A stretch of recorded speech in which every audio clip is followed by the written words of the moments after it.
नमस्कार, मी सौ Kishori Sudhakar Phuke, ITI girls Akola. मी आज तुम्हाला पाश्चरायझेशन या पद्धतीचा उपयोग पदार्थ टिकवण्यासाठी कसा केला जातो त्याबद्दलची माहिती देत आहे. पाश्चरायझेशन म्हणजे काय? पाश्चरायझेशन म्हणजे एका ठराविक तापमानावर पदार्थाला गरम करणे, ठराविक वेळेसाठी गरम करणे, नंतर त्याला लगेच थंड करणे, या सगळ्या प्रक्रियेला पाश्चरायझेशन म्हणतात.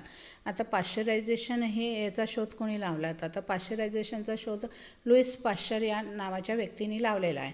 तर लुईस पाश्चर हा जो होता, याच्या असं लक्षात आलं की बियर किंवा वाईन हे जेव्हा गरम केलं जातं, हे जेव्हा तयार केल्यानंतर काही दिवसानंतर ते खराब होतात. त्याच्यात एक सडण्याची प्रक्रिया होते आणि ते सडल्यामुळे त्याला एक वास येतो किंवा एक प्रकारचा फेस येतो.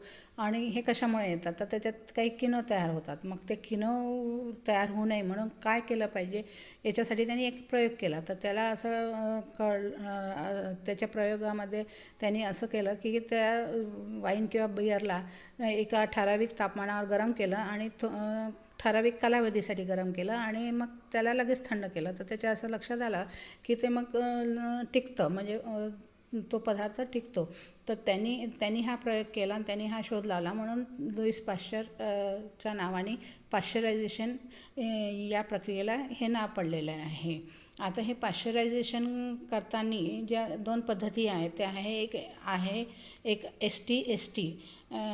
HTST म्हणजे हायर टेम्परेचर शॉर्ट टाईम आणि दुसरी आहे UP म्हणजे ultra pasteurisation. High temperature short time म्हणजे जास्त उष्णता आणि कमी वेळ, आणि अल्ट्रा पाश्चरायझेशन हे मशीनद्वारे केलं जातं. आणि हाय टेम्परेचर शॉर्ट टाईममध्ये टेम्परेचर जे ठेवलं जातं ते 161 डिग्री आणि 16 सेकंदासाठी. आणि हे जे अल्ट्रा पाश्चरायझेशन आहे हे सहसा दुधाचे जे पदार्थ असतात, जसे कार्टूनमध्ये दूध येतात, विकायला येतात बाजारात, तुम्हाला लस्सी दूध असे टेट्रापॅकमध्ये तुम्हाला दुकानात मिळतात, त्याच्यावर ही प्रक्रिया केलेली असते. आणि त्याच्यानंतर काही क्रीम्स असतात, जसे मिल्कमेडचे वगैरे क्रीम असतात जे कॅनमध्ये उपलब्ध आहे बाजारात, त्याच्यावर ही प्रक्रिया केलेली असते अल्ट्रा पाश्चरायझेशन. आणि त्याच्यामध्ये टेम्परेचर ठेवलेलं असते 135 डिग्री सेल्सिअस आणि वेळ असतो 2 ते 5 सेकंड. अशाद्वारे ते पाश्चरायझेशन करून दूध किंवा ते क्रीम्स जे आहे ते टिकवल्या जातात. त्याच्यानंतर जे स्टेप्स आहे पाश्चरायझेशनच्या स्टेप्स आहेत, ते पहिली आहे प्री हीटिंग, दुसरी आहे स्टँडर्डायझेशन, तिसरी आहे होमोजिनेशन, चौथी आहे हीटिंग, पाचवी आहे होल्डिंग आणि नंतर सगळ्यात शेवटली आहे चिलिंग. तर पहिले काय केलं जातं की ते कॅन किंवा ते बॉटल जेव्हा त्यात पदार्थ भरला जातो, उदाहरण तुम्हाला समजा डब्यात क्रीम भरली असेल, त्याला सील केले असेल, सील केल्यानंतर या कॅनला काय केलं जातं, म्हणजे हीट केलं जातं आणि बाहेरून उष्णता दिली जाते. आणि बाहेरून उष्णता ठराविक वेळेत म्हणजे वेळ जेवढी द्यायची असते तेवढ्याच वेळ ती उष्णता दिली जाते ना, अशा रीतीने ती पाश्चरायझेशन होते. आता ज्यूस वगैरे समजा तुम्हाला पाश्चरायझेशन करायचं असेल तर पहिले काय केलं जातं, ज्यूसला गरम केलं जातं, म्हणजे प्रीहीट केले जाते. त्याच्यानंतर एका स्टँडर्ड तापमानावर मग तो एक घट्ट होतो, तो ज्यूस घट्ट होतो. आणि तो घट्ट झाल्यावर मग परत त्या ज्यूसला हीटिंग सेक्शनमध्ये ट्रान्सफर केल्या जाते. हीटिंग सेक्शनमधून मग तो होल्डिंग सेक्शनमध्ये जाते आणि होल्डिंग सेक्शनमधून मग तो चिलिंग सेक्शनमध्ये जाते. तर ह्या स्टेप्स असतात पाश्चरायझेशनच्या. आणि या स्टेप्सद्वारे मग ते ज्यूस किंवा पल्प किंवा मिल्क किंवा बाकीचे जे पदार्थ आहेत त्यांना पाश्चरायझेशन अशा रीतीने केलं जातं. आता डिफरन्स काय आहे स्टरलायझेशन आणि पाश्चरायझेशन आहे. स्टरलायझेशन केल्याने काय होते, जंतूंचा नाश होतो. आणि पाश्चरायझेशन केल्याने जे काही राहिलेले जंतू असतील, म्हणजे स्टरलायझेशन प्रक्रियेमध्ये काही जीवाणू नाश नसून झाले, ते राहून गेले असेल पदार्थामध्ये, तर पाश्चरायझेशन ही प्रक्रिया केल्यामुळे काय होते, ते सगळ्या जंतूंची किंवा सगळ्या बॅक्टेरियांचा नंतर नाश होतो. स्टरलायझेशनमध्ये काय केलं जातं, उदाहरण मी तुम्हाला देऊ शकते. ज्यूस जेव्हा गरम केला जातो त्याला स्टरलायझेशन ऑफ ज्यूस म्हणतात.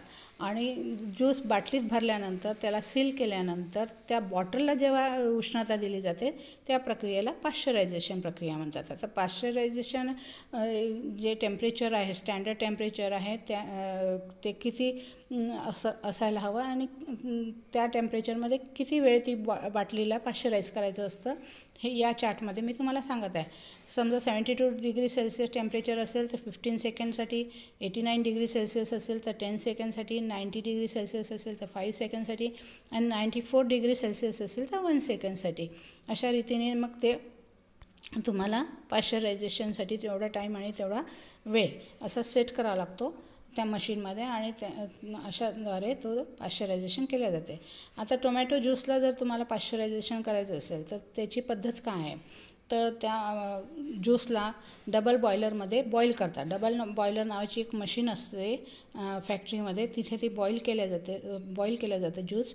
त्याच्यानंतर त्याला हीट केलं जातं त्या ज्यूसला, म्हणजे 70 डिग्री सेल्सिअसपर्यंत हीट केलं जातं आणि सतत ते ज्यूस मग स्टर करतात म्हणजे हलवत असतात आणि जेव्हा टेम्परेचर 70 डिग्री सेल्सिअसला जातं तर 1 मिनिट त्या बाटलीला बाहेरून किंवा त्या कॅनला बाहेरून उष्णता दिली जाते आणि मग नंतर लगेच कूल केल्या जाते. अशा रीतीने ज्यूसला वगैरे पाश्चराईज केलं जातं.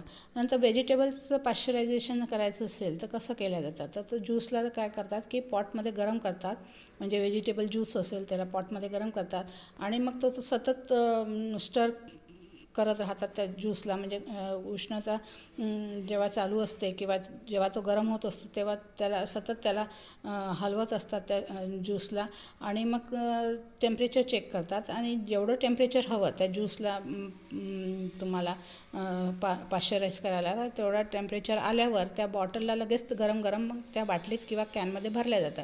अशा रीतीने पाश्चराईज केलं जातं व्हेजिटेबल ज्यूसला वगैरे आणि अशा रीतीने व्हेजिटेबल ज्यूस किंवा व्हेजिटेबलचे जे काही प्रोडक्ट्स आहे ते बाजारात अशा रीतीने पाश्चराईज होऊन येतात.